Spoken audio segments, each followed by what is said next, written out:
میری گزارش ہوگی انشاءاللہ تحریک اتحاد پاکستان باقی سیاسی باتوں کو کہ ہمیشہ کے لیے 8 فروری کو ہم جمہوریت اور آئین کی بالادستی کے دن کے طور پر منائیں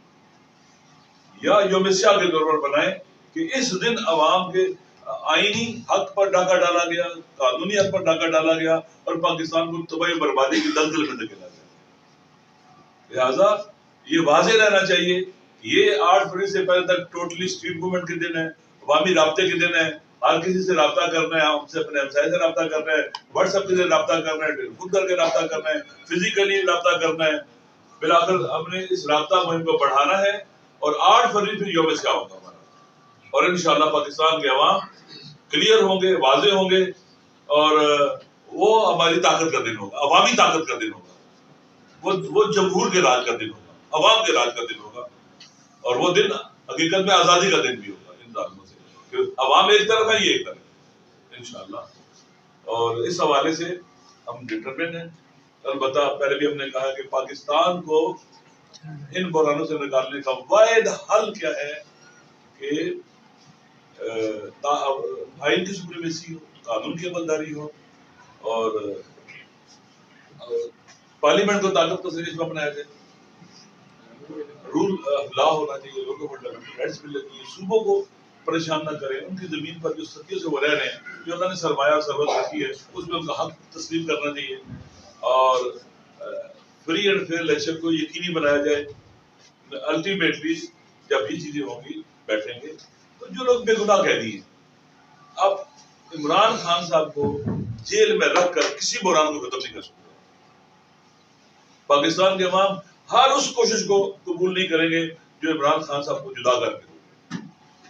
وہ پاکستان کے عوام کے دلوں میں مسئلہ ہے۔ اس دل آدمی بھی اگر ہونا بہادر آدمی کو پسند کرتا ہے، وہ اس وقت آپ کو ان کو پتہ ہونا چاہیے کہ پاکستان کے عوام کی ضد بن چکا ہوا ہے۔ اس لیے عمران خان صاحب کو کوئی اگر کہ ریلیونٹ کر کے ایسے کر کے، میرے خیال میں اللہ قابل کوئی بران ختم، اس کا مطلب بران نہیں ختم نہیں کرنا چاہیے۔ اور خان صاحب نے، ہم خود موجود تھے ایک ملاقات میں، راجہ صاحب کی طرف سے کہا تھا کہ میں کسی سے انتقام نہیں ہوں، حتیٰ انہوں نے کہا تھا کہ چیف صاحب کو بھی کہہ دیں، کسی سے بھی کہہ دیں، میرے ساتھ جو بھی زیادتیاں ہوئی ہیں میں کسی سے انتقام نہیں ہوں۔ اکاؤنٹیبلٹی ایک الگ چیز ہے، وہ ہر کسی کی ہونی چاہیے، میری بھی ہونی چاہیے، اور واپسی کا راستہ ایک ہی ہے۔ واپسی کا معنی قرآن مجید میں توبہ ہے، توبہ کرنے کی، عوام کے حق پہ ڈاکہ ڈالا ہے، توبہ کرو، غیر عادی قدم اٹھائے، توبہ کرو، قانون کی عملداری کو اپنے سخت سامنے دیا، توبہ کرو، اور جو کچھ بھی ہے توبہ کرو، واپس آ جائے۔ یہ ملک امانت ہے ہمارے پاس، ہم اس کے مالک ہیں، یہ امانت ہے ہمارے پاس، اس لیے اس امانت میں خیانت نہ کرو۔ اصل تو مالک اللہ ہے، اللہ کی ملکی ہے، حکومت بھی اللہ کی ہے، ہونی چاہیے۔ اس لیے ضروری ہے کہ ہم پاکستان کو اس دلدل سے نکالنے کے لیے آگے بڑھے۔ آپ کے خلاف لیگی بھی کا ہے، ابھی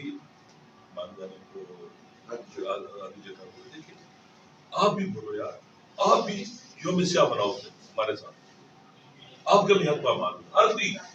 یہ کسی ایک پارٹی کا مسئلہ نہیں ہے، یہ پاکستان اور پاکستان کے عوام۔ جی شکریہ، میں صرف اتنا اضافہ کروں گا،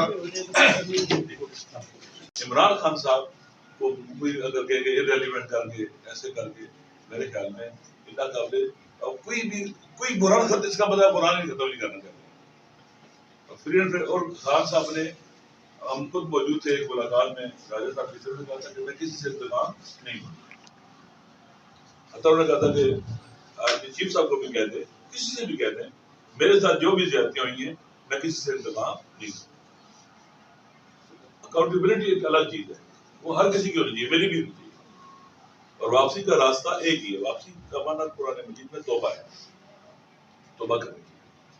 عوام کے حق پہ ڈاکہ ڈالا ہے، توبہ کرو، غیر عادی قدم اٹھائے، توبہ کرو، قانون کی عملداری کو اپنے سخت سامنے دیا، توبہ کرو، اور جو کچھ بھی ہے توبہ کرو، واپس آ جائے۔ یہ ملک امانت ہے ہمارے پاس، ہم اس کے مالک ہیں، یہ امانت ہے ہمارے پاس، اس لیے اس امانت میں خیانت نہ کرو۔ اصل تو مالک اللہ ہے، اللہ کی ملکی ہے، حکومت بھی اللہ کی ہے، ہونی چاہیے۔ اس لیے ضروری ہے کہ ہم پاکستان کو اس دلدل سے نکالنے کے لیے آگے بڑھے. آپ کے خلاف لیجیے کتنا بھی کا ہے ابھی